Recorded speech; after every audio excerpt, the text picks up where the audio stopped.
नमस्कार मैं मौजिद बंधुসকল ब्लगते चाওক जी सन्धियार 7টা गुरुत्वपूर्ण खबर। प्रथमটো खबर अस्वस्थित परिছে राज्यर मुख्यमंत्री हिमंत विश्व शर्मा। मुख्यमंत्रीर सभात एबार मुख्यमंत्रीर सम्मुखते जुबिन गार्गर न्याय विचारी प्रतिबाद अखमिया महिलार। महिलाসকলৰ मन्तव्य जे आमाक आसुनी নহয় जुबिन गार्गर न्याय लागे। अस्वस्थित परिছে मुख्यमंत्री हिमंत विश्व शर्मा। मुख्यमंत्रीर सम्मुखते एबार जुबिन गार्गर न्यायर दाबी महिलाসকলৰ। महिलाসকলে मन्तव्य কৰি কয় যে আমাক অৰুণোদয় আঁচনি নালাগে, जुबिन गार्गर न्याय লাগে এই বুলি দাবী একাংশ মহিলাৰ। নিৰাপত্তাৰক্ষী দলীয় কৰ্মকৰ্তাৰ বাধা নেওচি মঞ্চৰ কাষলৈ গৈ जुबिन गार्गर न्याय বিচাৰিলে এগৰাকী যুৱতীয়ে। शनिवारे मरिगाঁৱৰ मिकिरभेटात मुख्यमंत्रीर सभात चिঞৰি उठिल महिलाসকল। महिला उद्यमिता आँचनिर चेक लबले आहि मुख्यमंत्रीर सम्मुखत जुबिन गार्गर न्याय विचारिले उपस्थित महिलाई। उल्लेखযোগ্য যে पूर्वे जुबिन क्षेत्रत जुबिन गार्गर न्याय विचारी प्रतिबाद करिছিল एकांश महिलाई। आमाक चाउल दाइल नालागे केवल जुबिन गार्गर न्याय लागे बुली प्रतिबाद साब्यस्त करिছিল महिलाসকলে। আৰু এইদৰে निजर सभाते प्रतिबादर सम्मुखीन होइছে मुख्यमंत्री हिमंत विश्व शर्मा। परवर्ती खबर सावधान राज्यबासी राज्यत बतर लैছে काल रूप। आगन्तक केइबादिनলৈ राज्यत अब्याहत থাকিব ধাৰাসাৰ বৰষুণ। বিগত দুদিনৰ পৰা ৰাজ্যজুৰি অব্যাহত আছে বৰষুণ আৰু ধাৰাসাৰ বৰষুণৰ মাজতে ধৰালৈ সংগোপনে নামিছে শীত। আৰু তাৰ মাজতে বতৰ বিজ্ঞান কেন্দ্ৰৰ আগজাননী আগন্তক কেইবাদিনলৈ ৰাজ্যত অব্যাহত থাকিব মুখলধাৰ বৰষুণ আৰু এই হেমেকা বতৰে ম্লান কৰিব পাৰে ৰাসৰ আনন্দ। পৰৱৰ্তী খবৰ ৰাজ্যৰ লাখ লাখ নিবনুৱা যুৱক যুৱতীলৈ ভাল খবৰ। এইবাৰ ৰেলৱেত ওলাইছে হাজাৰ হাজাৰ চাকৰি। হায়াৰ ছেকেণ্ডাৰী পাছ কৰা সকলে লাভ কৰিব ৰেলৱেত চাকৰি। কি বিভাগত বা কি পদৰ বাবে চাকৰি পদ খালী হৈছে চাও আহক। হায়াৰ ছেকেণ্ডাৰী উত্তীৰ্ণ সকলৰ বাবে ৰেলৱেত ওলাইছে চাকৰি। 3058টা পদ ওলাইছে ৰেলৱে বিভাগত আৰু আবেদনৰ অন্তিম সময়সীমা হৈছে 2025ৰ 27 নৱেম্বৰ। 28 অক্টোবৰৰ পৰা আৰম্ভ হৈছে আবেদন প্ৰক্ৰিয়া। আবেদনকাৰীয়ে অনলাইন যোগে কৰিব পাৰিব আবেদন। আপোনালোকে এই ৱেবছাইটৰ জৰিয়তে কৰিব লাগিব অনলাইনত আবেদন। ৱেবছাইটটো হৈছে rrbapply.gov.in। এই ৱেবছাইটৰ জৰিয়তে অনলাইনত কৰিব লাগিব আবেদন। 3058টা পদত প্ৰাৰ্থী বিচাৰিছে ৰেল বিভাগে। টিকট ক্লাৰ্কৰ পদ খালী আছে 2424টা আৰু একাউণ্টছ ক্লাৰ্ক অথবা টাইপিষ্টৰ পদ আছে 394টা।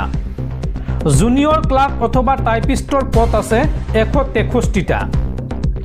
ৰেলৰ ক্লাৰ্কৰ বাবে আছে 77টা পদ। টিকট ক্লাৰ্ক চাকৰিৰ বাবে শিক্ষাগত অৰ্হতা হ'ব লাগিব হায়াৰ ছেকেণ্ডাৰী উত্তীৰ্ণ। 50% নম্বৰলৈ উত্তীৰ্ণ হোৱা প্ৰাৰ্থীয়ে কৰিব পাৰিব আবেদন। SC বা ST দিব্যাংগৰ বাবে আছে বিশেষ ৰেহাই। SC বা ST দিব্যাংগসকল কেৱল দ্বাদশ শ্ৰেণী উত্তীৰ্ণ হ'লেই হ'ব আৰু অন্য সকলো পদৰ বাবে প্ৰাৰ্থীসকলে কম্পিউটাৰ টাইপিং জানিব লাগিব।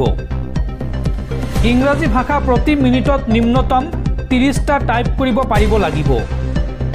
प्रति मिनिटत 25টা हिंदी शब्द टाइप কৰিব পাৰিব লাগিব আৰু 18 বছৰৰ পৰা 30 বছৰ বয়সৰ ভিতৰত প্ৰাৰ্থীসকলে এই চাকৰিৰ বাবে কৰিব পাৰিব আবেদন। দৰ্শকসকল আৰু বহুতো গুৰুত্বপূৰ্ণ খবৰ আছে। তাৰ আগতে আপোনাক জনাও যে যদি আপুনি এতিয়ালৈকে এইটো ভিডিঅ'ত লাইক কৰা নাই তেন্তে এতিয়াই ভিডিঅ'টোত লাইক কৰি দিয়ক আৰু এনেকুৱা ধৰণৰ ভিডিঅ'সমূহ নিতৌ চাবলৈ চেনেলটো ছাবস্ক্ৰাইব কৰি কাষত থকা বেল আইকনটো প্ৰেছ কৰি ৰাখক। পৰৱৰ্তী খবৰ তানজানিয়াত ভয়ংকৰ ঘটনা। ৰাষ্ট্ৰপতি নিৰ্বাচনৰ বিৰোধিতাৰে ৰাজপথলৈ ওলাই আহিছে লাখ লাখ জনতা। লাখ লাখ জনতাই সাব্যস্ত কৰিছে প্ৰতিবাদ। বক্ৰপথৰে নিৰ্বাচনত জয়ী হোৱাৰ অভিযোগ উত্থাপন কৰিছে ৰাষ্ট্ৰপতিৰ বিৰুদ্ধে। নির্বাচিত হওয়া রাষ্ট্রপতি সামিয়া সালজর বিরুদ্ধে এই প্রতিবাদ। দার এর সালাম বিমানবন্দরত আক্রমণ, হাজার হাজার প্রতিবাদকারীর। দোকান, পেট্রোল পাম্প, পুলিশ থানা জ্বলাই দিছে প্রতিবাদকারীয়ে। আৰু এই ভয়ঙ্কৰ প্ৰতিবাদত এই পৰ্যন্ত 700 লোকৰ মৃত্যু হৈছে। সমগ্ৰ দেশত কৰ্তন কৰা হৈছে ইণ্টাৰনেট সেৱা। পৰৱৰ্তী খবৰ, ডুপ্লিকেট আছু, ডুপ্লিকেট আলফা, ডুপ্লিকেট কংগ্ৰেছী দেখিলোঁ, এদিন ডুপ্লিকেট বিজেপিও দেখিবলৈ পাম। নাম নোলোৱাকৈ এইবাৰ মুখ্যমন্ত্ৰীক উদ্দেশ্যি এই মন্তব্য অসম জাতীয় পৰিষদৰ সভাপতি লুৰিণজ্যোতি গগৈৰ। পৰৱৰ্তী খবৰ, বলিউডৰ বাচ্চা শ্বাহৰুখ খানৰ আজি জন্মদিন। 60 বছৰীয়া হ'ল কিং খান। বলিউডৰ বাচ্চা শ্বাহৰুখ খানক আপুনিও জনাওক জন্মদিনৰ শুভেচ্ছা। খোলা আছে কমেণ্ট বক্স।